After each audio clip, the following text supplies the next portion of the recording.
오늘 주님께서 주신 말씀은 시편 7편의 말씀입니다. 다 같이 한 목소리로 봉독하시겠습니다. 여호와 내 하나님이여, 내가 주께 피하오니 나를 쫓아오는 모든 자들에게서 나를 구원하여 내소서. 건져낼 자가 없으면 그들이 사자같이 나를 찢고 뜯을까 하나이다. 여호와 내 하나님이여, 내가 이런 일을 행하였거나 내 손에 죄악이 있거나 화친한 자를 악으로 갚았거나 내 대적에게서 까닭 없이 빼앗았거든 원수가 나의 영혼을 쫓아 잡아 내 생명을 땅에 짓밟게 하고 내 영광을 먼지 속에 살게 하소서. 여호와여, 진노로 일어나사 내 대적들의 노를 막으시며 나를 위하여 깨소서. 주께서 심판을 명령하셨나이다. 민족들의 모임이 주를 두르게 하시고 그 위 높은 자리에 돌아오소서. 여호와께서 만민에게 심판을 행하시오니 여호와여, 나의 의와 나의 성실하심을 따라 나를 심판하소서. 악인의 악을 끊고 의인을 세우소서. 의로우신 하나님이 사람의 마음과 양심을 감찰하시나이다. 나의 방패는 마음이 정직한 자를 구원하시는 하나님께 있도다. 하나님은 의로운 재판장이시며 매일 분노하시는 하나님이시로다. 사람이 회개하지 아니하면 그가 그의 칼을 가시며 그의 활을 이미 당기어 예비하셨도다. 죽일 도구를 또한 예비하시며 그가 만든 화살은 불 화살들이로다. 악인이 죄악을 낳으며 재앙을 베어 거짓을 낳았도다. 그가 웅덩이를 파 만들며 제가 만든 함정에 빠졌도다. 그의 재앙은 자기 머리로 돌아가고 그의 포악은 자기 정수리에 내리리로다. 내가 여호와께 그의 의를 따라 감사하며 지존하신 여호와 이름을 찬양하리로다. 아멘. 다 같이 기도드리시겠습니다. 하나님 감사합니다. 주의 음성을 듣고자 저희가 새벽 제단 앞에 모였습니다. 우리 마음의 기도와 우리 마음의 묵상이 주님께 연락되기를 원합니다. 감사드리며 예수 그리스도의 이름으로 기도드렸습니다. 아멘. 오늘 시편 7편의 기사는 이렇게 시작합니다. 여호와 내 하나님이여, 내가 주께 피하오니 나를 쫓아오는 모든 자들에게서 나를 구원하여 내소서. 내가 주께 피한다고 하는 것은 우리가 주의 날개 아래에 거한다, 주님의 산성에 의지한다, 이런 말처럼 모든 어려움 가운데 오직 주님께 구원을 의탁한다고 하는 그 고백입니다. 오직 나의 구원이 주께 있다고 하는 그런 고백을 주님께 드리고 있습니다. 2절에 건져낼 자가 없으면 그들이 사자같이 나를 찢고 뜯을까 하나이다. 나를 뜯을까 하나이다의 원문의 정확한 뜻은 나의 목덜미를 물어 뜯는다, 이런 뜻입니다. 그래서 굉장히 잔인하고 포악한 그런 짓이죠. 3절에 여호와 내 하나님이여, 내가 이런 일을 행하였거나 할 때 이런 일이 바로 앞에 나온 것 같이 사자가 목덜미를 물어 뜯는 잔인하고 포악한 사람을 압박하는 그런 일들을 내가 했다면, 또는 내 손에 죄악이 있거나 내가 내 삶 가운데 거룩함을 잃었거나 4절에 화친한 자를, 같이 언약을 맺은 자, 약속한 자를 악으로 갚았거나 내 대적에게서 까닭 없이 빼앗았거든. 다 주님이 가장 싫어하는 일들이시죠. 그런 일들을 내가 행하였다면 5절에 원수가 나의 영혼을 쫓아 잡아 내 생명을 땅에 짓밟게 하고, 여기서 내 영혼을 쫓아 잡아 내 생명을 땅에 짓밟게 했다는 표현에서 볼 수 있는 것처럼 이 원수라고 하는 표현은 이 기도의 중보자로서 다윗이 경험하는 그런 악의 실체 같은 것이죠. 악인들이 내 영혼을 쫓아 잡을 수는 없겠죠. 그래서 그런 내 영혼을 압제할 수 있는, 짓밟을 수 있는 이제 그런 원수가 내 영혼을 짓밟아서 내 영광을, 카바드라는 말이기 때문에 그냥 영광이라고 해석했는데 나의 모든 것, 나의 생명을 이렇게 해석해도 무방합니다. 나의 영광을 먼지 속에 살게 하옵소서. 먼지라는 것도 그 시편에 자주 나오는 고백이죠. 리파라고 하는 단어인데 그 티끌, 흙먼지 이런 것을 의미하는 겁니다. 그것은 당시에 사람이 죽으면 땅속에서 잠을 자고 있다고 믿었던 그런 유대인들의 생각이 담겨 있는, 내 영광을 먼지 속에 살게 하소서라는 말은 내가 음부에 내려가 살겠습니다. 그리고 주님이 내 원수를 들어서 나를 쳐서 내가 어떠한 핍박을 받다 하더라도 그것을 내가 달게 받겠습니다 라는 고백이죠. 이 말은 내 마음이 비록 주님을 쫓고 내 눈이 주님을 바라보지는 못했을지언정 내가 악을 행한 일은 없습니다. 주님 안에서 주님이 정말 싫어하는 그런 어떤 레드라인 같은 걸 넘지는 않았습니다 라고 하는 고백인 거죠.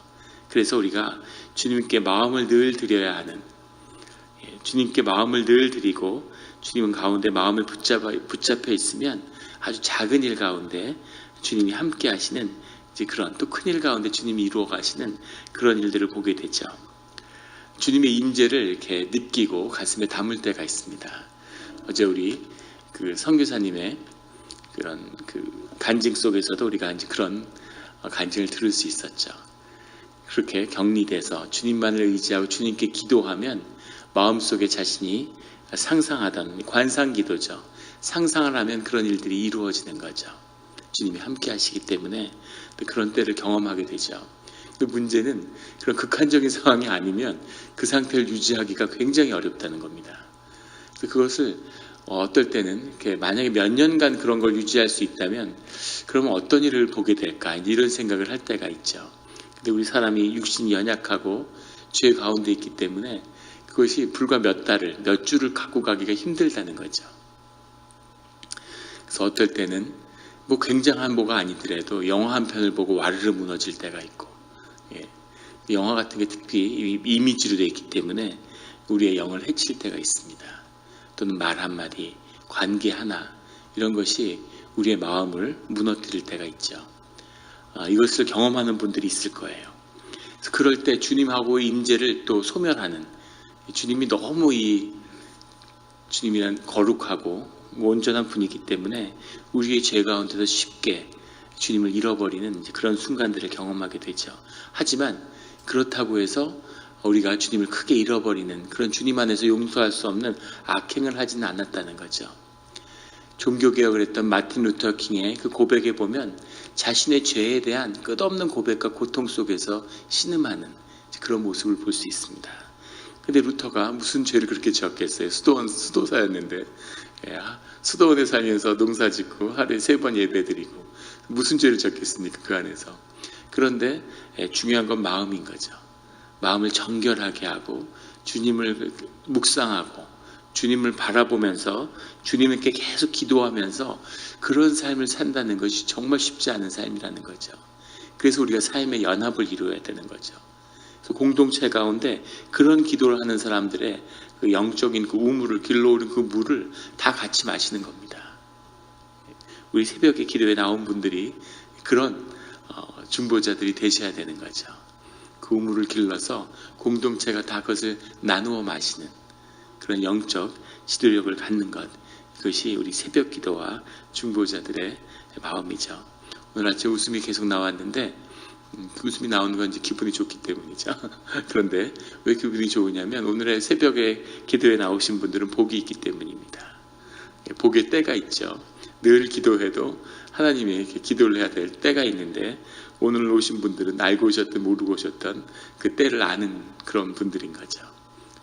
사실 오늘 같은 날이 정말 나오기 쉽지 않은 날이었는데, 하지만 이럴 때 주님을 찾아서 기도할 때 주님이 그때 그 마음을 보시는 거죠. 그래서 그 때를 쫓아야 되는 겁니다. 오늘 새벽 기도하는 가운데 하나님의 큰 은혜가 함께 하실 줄 믿습니다. 그 소원이 이루어지시기를 예수 그리스도의 이름으로 축원합니다. 7절에 민족들이 모임이 주를 두르게 하시고 그 위에 높은 자리로 돌아오셔서 6절까지 고백에서 7절에 가면서 또 고백이 바뀌었습니다. 그 앞에는 주님의 진노와 대적의 무리에서 보호해달라는 기도였는데 7절에 가니까 그 고백이 나오는 거죠. 앞에 그 기도는 우리 시편에서 반복적으로 보게 되는 건데 의식의 기도예요. 내 생각과 내 마음의 기도를 주님께 드렸는데 그 의식의 기도를 드리면서 내 무의식이 열린 거죠. 내 심령이 열리면서 심령의 기도가 나오는 겁니다. 아마 누군가를 위해서 기도해 주실 때, 누군가 기도해 달라고 할 때, 기도할 때 심령에서 올라오는 그 심령의 기도를 주님이 주시는 성령의 기도죠. 그걸 경험하게 되신 적들이 있으실 겁니다. 그런 심령의 기도가 올라온 거죠. 7절에 민족들의 모임이 주를 두르게 하시고 모든 민족들 가운데 주님을 고백하고 영접하게 해달라는, 그래서 앞에 나오는 내용과는 전혀 상관이 없는 뜬금없는 고백처럼 보이지만 그런 심령에 하나님을 향한 진실한 고백이 올라오는 겁니다. 8절에 여호와께서 만민에게 심판을 행하시오니 여호와 나의 의와 나의 성실함을 따라 나를 심판하소. 만민에게 심판을 행한다. 앞에 나오는 7절에 민족을 모임이 주를 두르게 하시고는 상반된 내용 같지만 사실은 주님의 은혜가 주님의 심판이라는 겁니다. 우리가 십자가 예수 그리스도의 은혜에 관해서 많이 고백하지만 십자가의 예수 그리스도의 심판은 예수님께서 이 땅을 심판하신, 하나님이 이 땅을 심판하신 심판 사건이라는 것을 우리가 기억해야 하는 거죠. 그 고백을 우리가 깨달을 때 9절에 나오는 악인의 악을 끊고 의인을 세우소서 라고 하는 고백의 의미를 알게 되는 거죠. 모든 사람이 다 악인입니다. 모든 사람 안에 악이 있죠. 그런데 주님의 심판이 임할 때 예수 그리스도의 십자가로 우리 안에 있는 악을 심판하신 거죠. 그래서 우리가 악을 이길 수 있는 겁니다. 스스로를 책망하고 주님 앞에 회개하는 것은 우리가 악에 무너졌기 때문이기도 하지만 더 중요한 것은 내가 내 자신을 악에 내어줬다는 거죠. 항상 경험하게 되는 거지만 예수 그리스도 이름의 권세가 있고 우리 마음이 정말 선하고 거룩한 길을 원하면 예수 그리스도 이름을 그래서 끊을 수 있다는 겁니다. 근데 사실은 우리가 그런 악의 달콤함에 빠지는 거죠. 공포영화 같은 게 굉장히 안 좋은데 영화 중에 제일 안 좋아요. 그래서 아이들한테 다른 건 봐도 공포영화는 못 보게 하는데 그런 거에 쓰고 만드는 사람들은 뭔가 간단치 않은 게 있는 거죠. 그런데 그거가 얼마나 안 좋은지를 뼈저리게 경험하고 절대 다시는 일생에 2번 다시 보지 말아야지. 그런데 한 5년, 10년 지나면 또 보고 싶은 거죠. 너무 보고 싶은 겁니다. 왜 그렇게 보고 싶을까? 영화가 뭐 그렇게 보고 싶겠어요. 그런데 억압이 됐기 때문이죠. 내 안에 자연스럽게 풀려서 거룩함을 이룬 게 아니라 내가 내리 눌렀기 때문에 그게 점점 더 올라오는 거예요. 풍선처럼. 그래서 그것을 보지 않는 것의 유익함을 알지만 몸과 머리가 싸우면 늘 몸이 이기죠. 그것이 우리 생명의 원칙입니다. 머리로 우리의 몸을 억압하면 안 되는데, 그런데 우리 마음 깊은 곳에는 사실은 그것을 좋아하는, 악을 좋아하는, 저 최근에 범죄도시라는 영화를 봤습니다.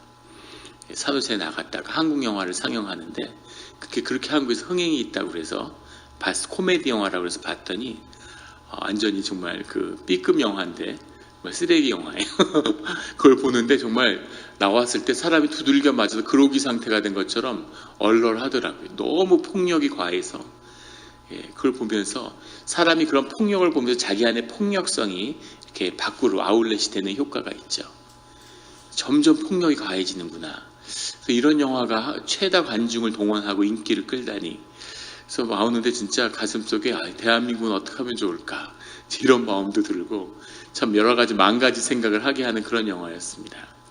근데 그런 것 안에 있는 사람들이 자신 안에 억압된 그런 폭력성을 사실 영상을 통해 투사하는 거죠.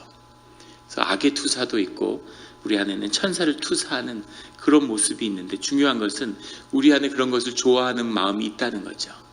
그래서 그걸 따라가는 거죠. 하나님을 잃어버리고 그리고 우리 안에 즐거움을 쫓게 되면 그러면 그 끝이 항상 비참하고 악으로 끝나게 되는 그 이유가 그것에 있는 거죠. 그 즐거움을 쫓아서 삶이 연합되면 점점 더 악해지는, 집단악이 바로하는, 이것이 우리 인간의 모습인 겁니다. 그래서 하나님과 성령의 역사가 선명하지 않은 곳에서 사람들이 연합하게 되면 그 끝은 지옥이 되는 거죠. 교회도 마찬가지입니다. 늘 악인의 악을 끊는, 주님의 심판이 함께하는 그런 공동체만이 주님을 경험하고 성령의 평화와 기쁨과 안식을 경험하게 되는 것입니다. 이 고백을 받을 때만이 11절에 하나님은 의로우신 재판장이시며 매일 분노하시는 하나님이시다 라고 하는 고백의 의미를 알게 되는 것이죠. 13절에 죽일 도구를 또한 예비하시며 그가 만든 화살은 불화살들이로다. 이 불화살이라는 것은 창세기 3장에 나오는 이 에덴 동산을 감싸고 있는 화형검에서 유래된 거죠. 그 당시에 전쟁 때 화전을 썼는데 그것이 앞에 나오는 죽일 도구라고 불화살을 꽂아서 쏘는 그런 화전을 의미했다고 합니다. 주님이 그렇게 맹렬한 그런 징계의 도구들을 이미 화살을 이 활에 걸어서 이렇게 기다리고 있다고 하시는 거죠. 14절에 악인이 죄악을 낳으며 재앙을 베어 거짓을 낳았도다.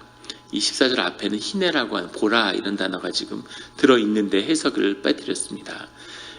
주님이 징계를 하고 있음에도 불구하고 악인들이 그 앞에서 악을 행하고 있다는 거죠. 그래서 악인이 죄악을 낳으며 아주 기가 막힌 표현이죠. 재앙을 베어서 그 죄악을 아기를 갖듯이 뱃속에다가 자신의 죄악을 잉태하고 있다는 겁니다. 이런 표현을 히브리식 표현에서 썼던 이유는 엄마가 자기의 자식을 귀하게 여기는 것처럼 죄를 배에다 잉태해서 그것을 사람들이 귀하게 아끼고 있다는 거죠. 그리고 그것이 뱃속에서 자라나서 그 거짓과 그 죄악이 자라나서 결국은 큰 거짓을 낳게 된다는, 재앙을 낳게 된다고 하는 겁니다. 이것이 우리가 매일 기도하고 매일 회개해야 되는 이유죠. 우리가 새벽에 나와서 기도하면서 회복되는 것을 많이 경험하게 되는데 그 죄의 씨앗이 뿌려진 겁니다. 그걸 그냥 두면 그게 안에서 자라나는 거죠. 죄악이 자라나서 이것이 우리 인간이 죄 가운데 살고 있는 인간의 모습이죠. 십자가의 보혈이 아니면 어떻게 삶이 의로운 삶을 살아갈 수 있겠습니까? 주님께 의지함으로 늘 주와 함께 하시는 성도님들이 되시기를 예수 그리스도의 이름으로 축원합니다. 그가 웅덩이를 파 만들며 제가 만든 함정에 빠졌도다. 악은 늘 스스로 무너지는 거죠. 그래서 악과 싸워서는 안 되는 겁니다. 악과 싸우면 악해지는 거죠. 악은 뻘 같은 거죠. 뻘밭에서 싸우면 누가 이기고 지고 누가 먼저 싸움을 걸었는지 뭐 아무 이유가 없는 거죠. 다 뻘에 뒹구는 겁니다. 그래서 악은 그대로 놔둬야 되는 거죠. 맞서지 말고. 그러면 스스로 분쟁에서 막아는 것이 악의 본질이라는 겁니다. 16절에 그의 재앙은 자기 머리로 돌아가고 그의 포악은 자기 정수리에 내리리로다. 내게 나간 악이 결국 내게 보응한다는 거죠. 그래서 자기의 삶을 파괴하게 된다는 겁니다. 이걸 돌이킬 수 있는 건 보혈의 은혜밖에 없는 거죠. 주님이 우리에게 은혜를 베풀지 않으시면 우리에게서 나간 선보다 늘 악이 많다는 사실을 우리가 기억해야 합니다. 17절에 내가 여호와께 그의 의를 따라 감사하며 지존하신 여호와의 이름을 찬양하리로다. 주께 기도하며 주 하나님 안에서 주님을 경험한 그런 시편 기자의 고백의 그 끝은 여호와께 그의 의를 따라서 감사하다고 하는 그 고백이죠. 주님의 의로우심으로 인해 그리고 여호와 이름이 우리와 함께함으로 인해 주님을 찬양하겠습니다. 이것이 아마 모든 기도의 끝에서 주께 드릴 수 있는 사람들의 진실하고 정직한 고백이 아닐까 싶습니다. 이 고백 가운데 오늘 주께 나아가는 오늘 특별한 은혜의 시간이오니 우리 주님 우리의 기도를 응답하여 주시옵소서 하는 마음으로 주께 구하는 이 새벽이 되기를 예수 그리스도의 이름으로 축원합니다. 기도드리시겠습니다. 하나님 아버지 감사합니다. 교회에 주님을 사랑하며 주님의 아픔으로 인해 아파하는 그런 중보자를 세워주심에 감사드립니다.